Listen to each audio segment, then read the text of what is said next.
ਦੁਨੀਆ ਦੇ ਵਿੱਚ 193 ਮੁਲਕ ਨੇ, ਇੱਕ ਵੀ ਮੁਲਕ ਨੇ ਇੰਡੀਆ ਦਾ ਇਹ ਵਰਜ਼ਨ ਬਾਏ ਨਹੀਂ ਕੀਤਾ ਕਿ ਪਹਿਲਗਾਮ ਪਾਕਿਸਤਾਨ ਨੇ ਕਰਵਾਇਆ। ਹੁਣ ਜਿੱਥੇ ਉਹਨਾਂ ਦਾ 4 ਰੋਜ਼ਾ ਜਿਹੜਾ ਮਿਲਟਰੀ ਮਿਸਲ ਡਰੋਨ ਵਾਰ ਹੈ ਉਹਦੇ 'ਚ ਇੰਡੀਆ ਦਾ ਥੱਲਾ ਲੱਗਾ। ਇਹਨਾਂ 38-39 ਮੁਲਕਾਂ 'ਚ ਕਿਤੇ ਵੀ ਉਹਨਾਂ ਮੁਲਕਾਂ ਦੇ ਪ੍ਰਾਈਮ ਮਿਨਿਸਟਰ ਜਾਂ ਫੋਰਨ ਮਿਨਿਸਟਰ ਜਾਂ ਈਵਨ ਫੋਰਨ ਸੈਕਟਰੀ ਨੇ ਇਹਨਾਂ ਦੇ ਨਾਲ ਜੁਆਇੰਟ ਪ੍ਰੈਸ ਕਾਨਫਰੰਸ ਕਰਕੇ ਕਿਹਾ ਹੋਏ ਕਿ ਜੀ ਅਸੀਂ ਪਾਕਿਸਤਾਨ ਨੂੰ ਪਹਿਲਗਾਮ ਮੈਸੈਕਰ ਦੇ ਲਈ ਦੋਸ਼ੀ ਦੱਸਦੇ ਹਾਂ। ਨਾਟ ਐਟ ਆਲ ਫੇਲਿਓਰ ਇਹ ਸਾਰਾ ਮਿਸ਼ਨ ਅਦਰ ਦੈਨ ਕਿ ਹੋਟਲਾਂ ਜਿਨ੍ਹਾਂ ਨੇ ਆਸ਼ੀਆਂ ਕੀਤੀਆਂ ਹੋਣੀਆਂ ਨੇ ਜਿਸ ਕਿਸਮ ਦਾ ਟੈਕਸ ਪੇਅਰ ਮਨੀ ਦੇ ਨਾਲ ਇਹ ਕਰਦੇ ਨੇ ਔਰ ਵਾਪਸ ਗਏ ਉਹਨੇ ਆਪੋਜੀਸ਼ਨ ਦਾ ਮੂੰਹ ਬੰਦ ਕਰ ਦਿੱਤਾ। ਟੋਟਲੀ ਇਹਨਾਂ ਦਾ ਡੈਲੀਗੇਸ਼ਨ ਦਾ ਜੋ ਮਕਸਦ ਸੀ, ਕਿਸੇ ਨੇ ਕੋਈ ਇਹਨਾਂ ਨਾਲ ਜੁਆਇੰਟ ਪ੍ਰੈਸ ਕਾਨਫਰੰਸ ਨਹੀਂ ਕੀਤੀ, ਕਿਸੇ ਨੇ ਪਾਕਿਸਤਾਨ ਨੂੰ ਕਾਸਟੀਗੇਟ ਨਹੀਂ ਕੀਤਾ। ਔਰ ਹੁਣ ਕਿਉਂਕਿ ਪੱਲੇ ਕੁਛ ਨਹੀਂ ਹੈ, ਹੁਣ ਫੇਰ ਉਹ ਫੋਕੀਆਂ ਧਮਕੀਆਂ ਤੇ S Jai Shankar chronic constipation ਦਾ ਮਾਰਿਆ ਹੋਇਆ ਹੁਣ ਇਹ ਕਹਿੰਦਾ ਜੀ ਜੇ ਹੁਣ ਪਾਕਿਸਤਾਨ ਨੇ ਕੀਤਾ ਤੇ ਅਸੀਂ ਹੋਰ ਅੰਦਰ ਜਾਵਾਂਗੇ। ਇੰਡੀਆ ਇਹੀ ਨਹੀਂ ਵੀ ਕੱਲਾ ਇਸ ਇਸ਼ੂ ਦੇ ਉੱਤੇ ਆਈਸੋਲੇਟ ਹੋਇਆ ਹੈ ਕਿ ਵੀ ਦੁਨੀਆ ਦਾ ਇੱਕ ਵੀ ਮੁਲਕ ਪਾਕਿਸਤਾਨ ਨੂੰ ਕੰਡੈਮ ਕਰਨ ਲਈ ਤਿਆਰ, ਕੰਡੈਮ ਕਰੇ ਵੀ ਕਿਉਂ, ਕਿਉਂਕਿ ਉਹਨਾਂ ਦੀਆਂ ਏਜੰਸੀਆਂ ਨੂੰ ਵੀ ਪਤਾ ਹੈ ਵੀ ਇਹਨਾਂ ਦਾ ਆਪਣਾ ਕੰਮ ਹੈ। ਇਸ ਸਾਰੇ ਦੇ ਵਿੱਚ ਜੇ ਕੋਈ ਆਈਸੋਲੇਟ ਹੋਇਆ ਤੇ ਉਹ ਭਾਰਤ ਹੀ ਹੋਇਆ। ਪਾਕਿਸਤਾਨ ਨੂੰ ਆਈਸੋਲੇਟ ਕਰਦਾ ਕਰਦਾ ਆਪ ਭਾਰਤ ਇੱਕ ਖੂੰਜੇ ਲੱਗ ਗਿਆ।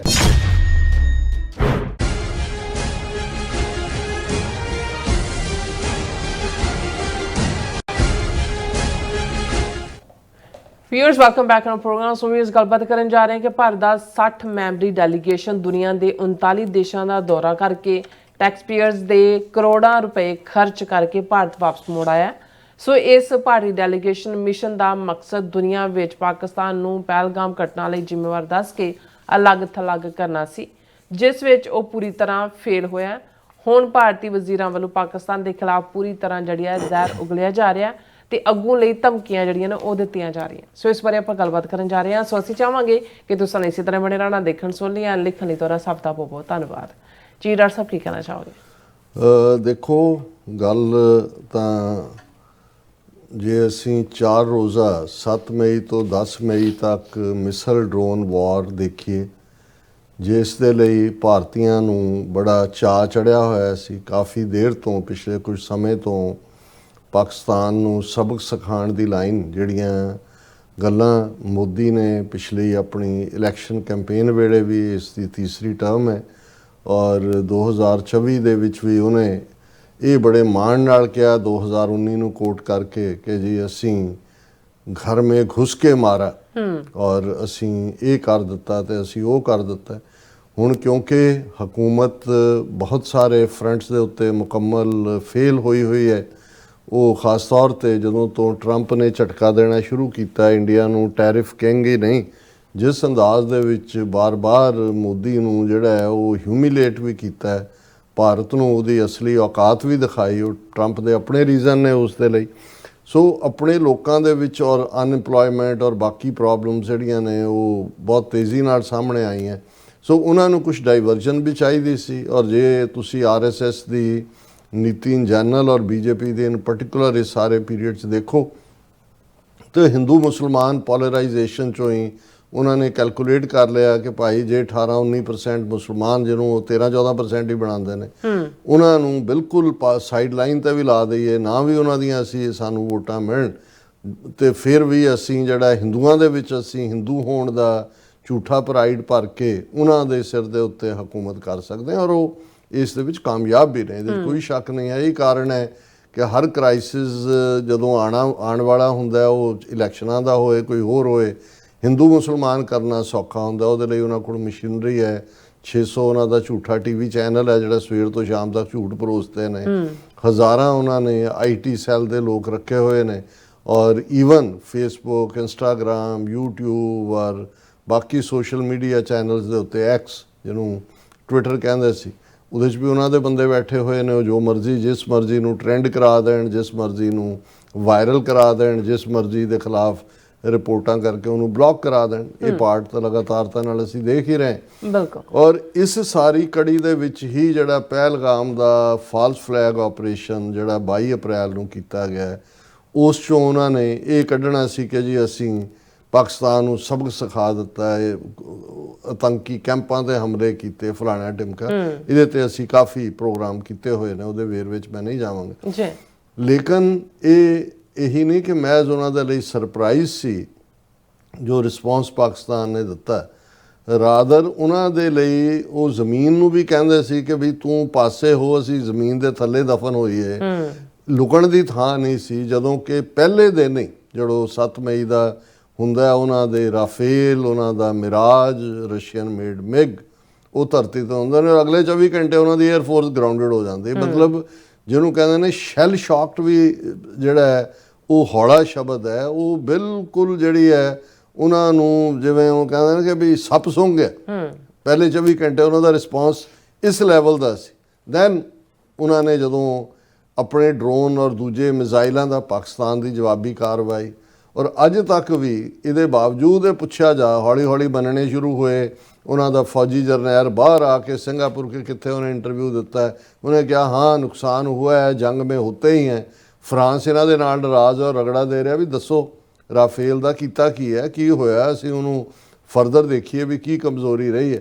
ਹੁਣ ਇਸ ਸਾਰੇ ਨੂੰ ਮੋਦੀ ਨੇ ਬਹੁਤ ਚੰਗੀ ਤਰ੍ਹਾਂ ਭਾਂਪ ਲਿਆ ਸੀ। ਉਹਨਾਂ ਦੇ RSS ਨਾਗਪੁਰ ਹੈੱਡਕੁਆਰਟਰ ਨੇ ਕਿ ਵੀ ਆਪੋਜੀਸ਼ਨ ਪਾਰਟੀਆਂ ਨੇ ਸਾਨੂੰ ਇਸ ਦੇ ਉੱਤੇ ਰਗੜਨਾ, ਹਾਰ ਵੀ ਹੋਈ ਹੈ।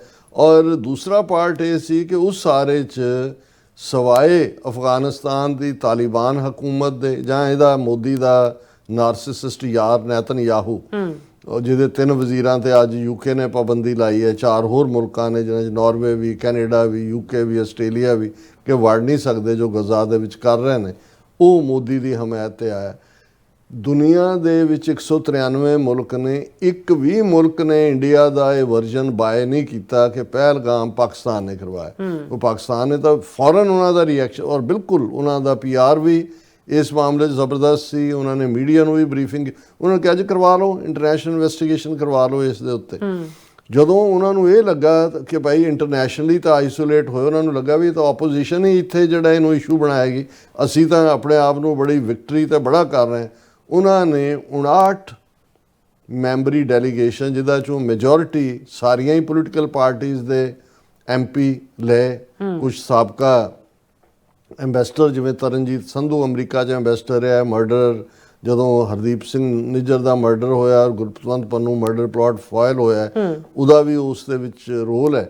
ਔਰ ਇਸੇ ਤਰ੍ਹਾਂ ਕੁਝ ਹੋਰ ਸਿਵਲ ਸਰਵੈਂਟ, ਔਰ ਆਲਮੋਸਟ ਇਹ ਜਿਹੜਾ ਉਹਨਾਂ ਦਾ 59 ਮੈਂਬਰ ਡੈਲੀਗੇਸ਼ਨ ਹੈ 39 ਮੁਲਕਾਂ ਦੀਆਂ ਕੈਪੀਟਲਸ ਦੇ ਵਿੱਚ ਗਿਆ। ਆਲਮੋਸਟ ਤੁਸੀਂ ਜੇ ਅੰਦਾਜ਼ਾ ਲਾਣਾ ਹੋਏ ਕਿ 1/4 ਤੋਂ ਜ਼ਿਆਦਾ ਜਿਹੜੇ ਦੁਨੀਆ ਦੇ ਮੁਲਕ ਨੇ, ਉਹਨਾਂ ਨਿੱਕੇ ਨਿੱਕੇ, ਕੋਈ ਪਨਾਮਾ, ਕੋਈ ਘਾਨਾ, ਕੋਈ ਫਲਾਣਾ ਤੇ ਕੋਈ ਇੱਧਰ ਉੱਧਰ।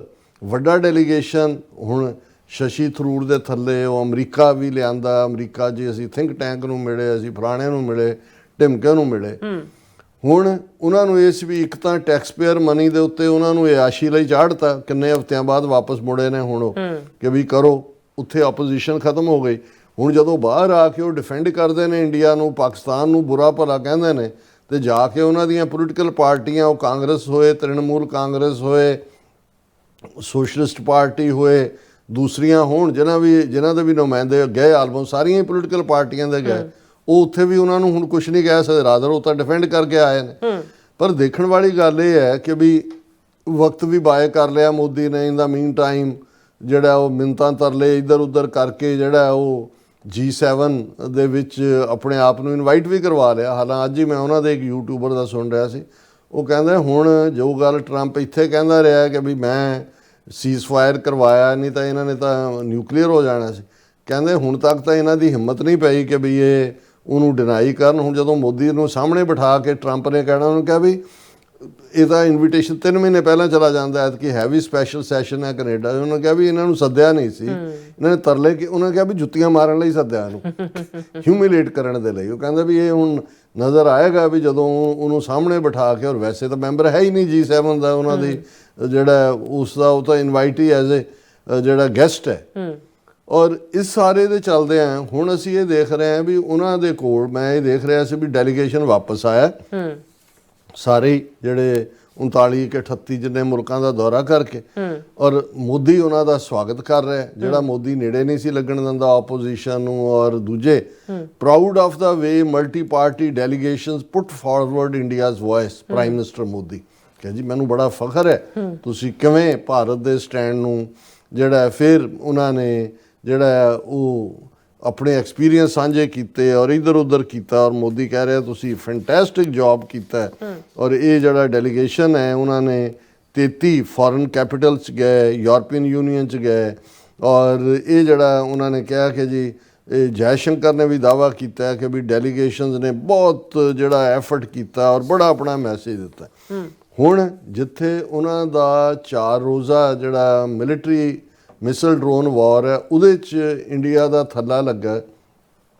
ਇਹਨਾਂ 38-39 ਮੁਲਕਾਂ 'ਚ ਕਿਤੇ ਵੀ ਉਹਨਾਂ ਮੁਲਕਾਂ ਦੇ ਪ੍ਰਾਈਮ ਮਿਨਿਸਟਰ ਜਾਂ ਫੋਰਨ ਮਿਨਿਸਟਰ ਜਾਂ ਈਵਨ ਫੋਰਨ ਸੈਕਟਰੀ ਨੇ ਇਹਨਾਂ ਦੇ ਨਾਲ ਜੁਆਇੰਟ ਪ੍ਰੈਸ ਕਾਨਫਰੰਸ ਕਰਕੇ ਕਿਹਾ ਹੋਏ ਕਿ ਜੇ ਅਸੀਂ ਪਾਕਿਸਤਾਨ ਨੂੰ ਪਹਿਲਗਾਮ ਮੈਸੈਕਰ ਦੇ ਲਈ ਦੋਸ਼ੀ ਦੱਸਦੇ ਹਾਂ। ਨਾਟ ਐਟ ਆਲ ਫੇਲਿਓਰ ਇਹ ਸਾਰਾ ਮਿਸ਼ਨ ਅਦਰ ਦੈਨ ਕਿ ਹੋਟਲਾਂ ਜਿਨ੍ਹਾਂ ਨੇ ਆਸ਼ੀਆਂ ਕੀਤੀਆਂ ਹੋਣੀਆਂ ਨੇ ਜਿਸ ਕਿਸਮ ਦਾ ਟੈਕਸ ਪੇਅਰ ਮਨੀ ਦੇ ਨਾਲ ਇਹ ਕਰਦੇ ਨੇ ਔਰ ਵਾਪਸ ਗਏ ਉਹਨੇ ਆਪੋਜੀਸ਼ਨ ਦਾ ਮੂੰਹ ਬੰਦ ਕਰ ਦਿੱਤਾ।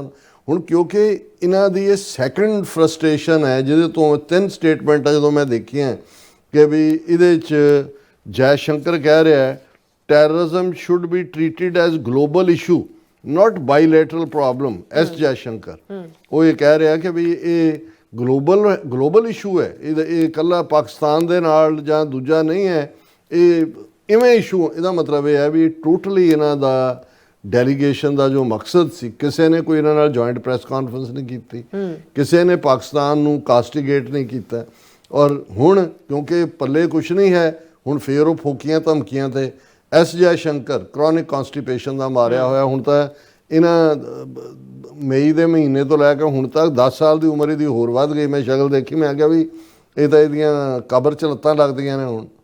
ਔਰ ਉਹ ਕਹਿ ਰਿਹਾ India would strike deep into Pakistan if provoked by terror attacks. ਉਹਨੇ ਕਿਹਾ ਜੀ ਜੇ ਹੁਣ ਪਾਕਿਸਤਾਨ ਨੇ ਸਾਡੇ ਤੇ ਕੀਤਾ ਦਹਿਸ਼ਤਗਰਦ ਹਮਲਾ ਤਾਂ ਅਸੀਂ ਪਾਕਿਸਤਾਨ ਦੇ ਅੰਦਰ ਜਾ। ਉਹ ਪਾਕਿਸਤਾਨ ਦੀ ਕਿੰਨੀ ਕੁ ਸਟ੍ਰੈਟੇਜਿਕ ਡੈਪਥ ਹੈ, ਅੰਮ੍ਰਿਤਸਰ ਤੋਂ ਖੈਬਰ ਪਖਤੂਨਖਵਾ ਤੱਕ ਕਿੰਨੀ ਕੁ ਡੈਪਥ। ਪਹਿਲਾਂ ਹੁਣ ਜਿਹੜੇ ਤੁਸੀਂ ਪਹਿਲੇ ਕਲੇਮ ਕਰਦੇ ਹੋ ਜੀ ਤੁਸੀਂ 9 ਹਮਲੇ ਕੀ ਤੁਸੀਂ ਫਲਾਣੇ ਤੇ ਕੀਤਾ, ਢਿਮਕੇ ਤੇ ਕੀਤਾ, ਪਰ ਇਹ ਉਵੇਂ ਹੀ ਹੈ ਕਿ ਵੀ ਉਹ ਇੱਕ ਕਿਸਾਨ ਔਰ ਬਾਣੀਏ ਦੀ ਲੜਾਈ ਉਹਨੇ ਇੱਕ ਛੱਡਿਆ, ਉਹਨੇ ਕਿਹਾ ਇਬ ਕੀ ਬਾਰ ਮਾਰ ਤੋ ਦੇਖੋ, ਉਹਨੇ ਇੱਕ ਹੋਰ ਮਾਰਿਓ ਇਬ ਕੀ ਬਾਰ ਮਾਰ ਤੋ ਦੇਖੋ। ਉਹਨੇ ਕਹਿੰਦਾ ਜੀ ਜੇ ਹੁਣ ਪਾਕਿਸਤਾਨ ਨੇ ਕੀਤਾ ਤੇ ਅਸੀਂ ਹੋਰ ਅੰਦਰ ਜਾਵਾਂਗੇ। ਤੁਸੀਂ ਹੋਰ ਅੰਦਰ ਨਹੀਂ ਜਾਓਗੇ, ਤੁਸੀਂ ਹੋਰ ਜੁੱਤੀਆਂ ਖਾਓਗੇ, ਤੁਹਾਡਾ ਜੀ ਕਰਦਾ ਖਾਓ। ਔਰ ਰਾਜਨਾਥ ਸਿੰਘ ਤਾਂ ਹੱਦਾਂ ਹੀ ਟੱਪ ਰਿਹਾ ਨਾ। ਹੁਣ ਇਸੇ ਦੌਰਾਨ ਪਾਕਿਸਤਾਨ UN ਸਿਕਿਉਰਿਟੀ ਕੌਂਸਲ ਦੇ ਵਿੱਚ ਉਸ ਇੰਪੋਰਟੈਂਟ ਕਮੇਟੀ ਦਾ ਚੇਅਰਮੈਨ ਬਣ ਗਿਆ ਜਿਹੜੀ ਦੁਨੀਆ 'ਚ ਟੈਰਰਿਜ਼ਮ ਨੂੰ ਰੋਕਣ ਦੇ ਲਈ ਹੈ। ਤਾਂ ਉਹਨਾਂ ਨੇ ਉੱਥੇ ਤਾਂ ਰੌਲਾ ਪਾਤਾ ਇੰਡੀਆ, ਉਹਨਾਂ ਨੇ ਕਿਹਾ ਜੀ ਇਹ ਤਾਂ ਕਣਕ ਦੇ ਬੋਲ ਦੀ ਰਾਖੀ ਬੱਕਰਾ ਬਿਠਾਤਾ, ਕੋਈ ਕਹਿੰਦਾ ਦੁੱਧ ਦੀ ਰਾਖੀ ਬਿੱਲਾ ਬਿਠਾਤਾ। ਔਰ ਉਹ ਰਾਜਨਾਥ ਸਿੰਘ ਕਹਿ ਰਿਹਾ how can Pakistan lead the fight against terror. Defence minister questions United Nations decision to appoint Pakistan as vice chair of its counter-terrorism committee, says the neighboring country has sheltered 9/11 mastermind as well as terror organization। ਹੁਣ UN ਨੇ ਪਾਕਿਸਤਾਨ ਨੂੰ vice chair, ਕਿਉਂਕਿ 2 ਸਾਲ ਹੀ Pakistan UN security council ਦਾ member ਵੀ ਹੈ ਤੇ counter terrorism committee ਦਾ ਬਣਾਇਆ। ਗੱਲ ਇਹ ਨਹੀਂ ਹੈ ਕਿ ਵੀ ਪਾਕਿਸਤਾਨ ਇਹਦਾ ਕਿਵੇਂ ਬਣਿਆ। ਹੁਣ ਇਹਨਾਂ ਨੂੰ ਇਹ ਹੈ ਵੀ ਰਸ਼ੀਆ ਨੇ ਵੀ ਵੀਟੋ ਨਹੀਂ ਕੀਤਾ ਇਹ ਸਾਰੇ, ਨੂੰ ਰਸ਼ੀਆ ਵੀ ਉਸ ਕਮੇਟੀ 'ਚ ਹੈ। ਔਰ ਰਾਦਰ ਇਸ ਪੀਰੀਅਡ 'ਚ ਜਿੱਥੇ ਅਮਰੀਕਾ ਨੇ ਵਰਲਡ ਬੈਂਕ IMF ਦੂਜੇ ਤੀਜੇ ਲੋਨ ਅਪਰੂਵ ਕੀਤੇ ਪਾਕਿਸਤਾਨ ਦੇ, ਰਸ਼ੀਆ ਨੇ ਪਾਕਿਸਤਾਨ ਦੇ ਨਾਲ ਡੀਲ ਕੀਤੀ। ਸੋ ਇੰਡੀਆ ਇਹੀ ਨਹੀਂ ਵੀ ਇਕੱਲਾ ਇਸ ਇਸ਼ੂ ਦੇ ਉੱਤੇ ਆਈਸੋਲੇਟ ਹੋਇਆ ਕਿ ਵੀ ਦੁਨੀਆ ਦਾ ਇੱਕ ਵੀ ਮੁਲਕ ਪਾਕਿਸਤਾਨ ਨੂੰ ਕੰਡੈਮ ਕਰਨ ਲਈ ਤਿਆਰ। ਕੰਡੈਮ ਕਰੇ ਵੀ ਕਿਉਂ? ਕਿਉਂਕਿ ਉਹਨਾਂ ਦੀਆਂ ਏਜੰਸੀਆਂ ਨੂੰ ਵੀ ਪਤਾ ਹੈ ਵੀ ਇਹਨਾਂ ਦਾ ਆਪਣਾ ਕੰਮ ਹੈ। ਪਰ ਇਸ ਸਾਰੇ ਦੇ ਵਿੱਚ ਜੇ ਕੋਈ ਆਈਸੋਲੇਟ ਹੋਇਆ ਤੇ ਉਹ ਭਾਰਤ ਹੀ ਹੋਇਆ। ਪਾਕਿਸਤਾਨ ਨੂੰ ਆਈਸੋਲੇਟ ਕਰਦਾ ਕਰਦਾ ਆਪ ਭਾਰਤ ਇੱਕ ਖੂੰਜੇ ਲੱਗ ਗਿਆ। ਔਰ ਹੁਣ ਇਹ ਉਹਨਾਂ ਦੀ ਫਰਸਟ੍ਰੇਸ਼ਨ ਹੈ ਜਿਹਦੇ 'ਚੋਂ ਐਸ ਜੈ ਸ਼ੰਕਰ ਕਹਿ ਰਿਹਾ ਕਿ ਅਸੀਂ ਫਿਰ ਡੀਪ ਮਾਰਾਂਗੇ ਘੁਸ ਕੇ। ਔਰ ਰਾਜਨਾਥ ਸਿੰਘ ਕਹਿ ਰਿਹਾ ਕਿ ਜੀ ਇਹ ਕਿਵੇਂ ਹੋ ਗਿਆ ਕਿ ਵੀ ਜਿਹੜਾ how can Pakistan lead the fight against terror. So ਇਹ ਇਹਨਾਂ ਦੀ ਔਰ ਇਹਨਾਂ ਦਾ ਜਿਹੜਾ ਇੱਕ ਡੈਲੀਗੇਸ਼ਨ 'ਚ ਨਾਲ ਗਿਆ ਸੀ ਰਵੀ ਸ਼ੰਕਰ ਪ੍ਰਸਾਦ ਬੀਜੇਪੀ ਦਾ ਸੀਨੀਅਰ ਲੀਡਰ ਹੈ, ਉਹ ਇਹ ਕਹਿ ਰਿਹਾ ਜੀ Pakistan in the grip of a military terrorist nexus, ਕਿ ਵੀ ਇਹ ਤਾਂ ਉੱਥੇ ਦਹਿਸ਼ਤਗਰਦਾਂ ਦੀ ਔਰ ਫੌਜ ਦੀ ਨੈਕਸਸ ਹੈ। ਮੋਸਟ ਵੈਲਕਮ ਤੁਹਾਨੂੰ ਜੇ ਉਹ ਨੈਕਸਸ ਲੱਗਦੀ ਹੈ, ਪਰ ਪਾਕਿਸਤਾਨ ਦੀ ਫੌਜ ਹੋਏ, ਪਾਕਿਸਤਾਨ ਦੇ ਲੋਕ ਹੋਣ, ਉਹਨਾਂ ਨੇ ਦੱਸ ਦਿੱਤਾ ਹੈ ਕਿ ਡਿਫਾਈਂਸ ਕੀ ਹੁੰਦੀ ਹੈ, ਤੇ ਇਹਨਾਂ ਨੂੰ ਇਹ ਮੈਸੇਜ ਵੀ ਦੇ ਦਿੱਤਾ ਹੈ ਕਿ ਐਤਕੀ ਤਾਂ ਆਪਣੇ ਰਾਫੇਲ ਔਰ ਮਿਰਾਜ ਔਰ ਮਿਗ ਗਵਾ ਕੇ ਹੀ ਬੈਠੇ ਹੋ, ਅਗਲੀ ਵਾਰ ਫਿਰ ਇਹ ਨਾ ਹੋਏ ਕਿ ਜਿਹੜਾ ਨੂੰ ਤੁਸੀਂ ਅੱਜ ਇਹ ਤੋਂ ਪਹਿਲੀ ਝਾਂਕੀ ਹੈ, ਮਥਰਾ ਕਾਂਸ਼ੀ ਬਾਕੀ ਹੈ, ਉਹ ਕਹਿ ਕੇ ਜਿਹੜੇ ਤੁਸੀਂ ਮਸੀਤਾਂ ਢਾਉਣ ਤੇ ਲੱਗੇ ਹੋਏ ਸੀ, ਤੁਹਾਨੂੰ ਆਪਣੇ ਫਿਰ ਮੰਦਰ ਸੰਭਾਲਣੇ ਵੀ ਔਖੇ ਹੋ ਜਾਣ। ਬਿਲਕੁਲ ਰਾਜ ਸਾਹਿਬ, ਤੁਹਾਡਾ ਬਹੁਤ ਬਹੁਤ ਸ਼ੁਕਰੀਆ। ਸੋ ਲੈਣ ਬ੍ਰੇਕ ਫਿਊਅਰਸ, ਤੁਸੀਂ ਇਸੇ ਤਰ੍ਹਾਂ ਹੀ ਜੁੜੇ ਰਹਿਣਾ। ਮਿਲਦੇ ਹਾਂ ਛੋਟੇ ਜਿਹੇ ਬ੍ਰੇਕ ਤੋਂ ਬਾਅਦ।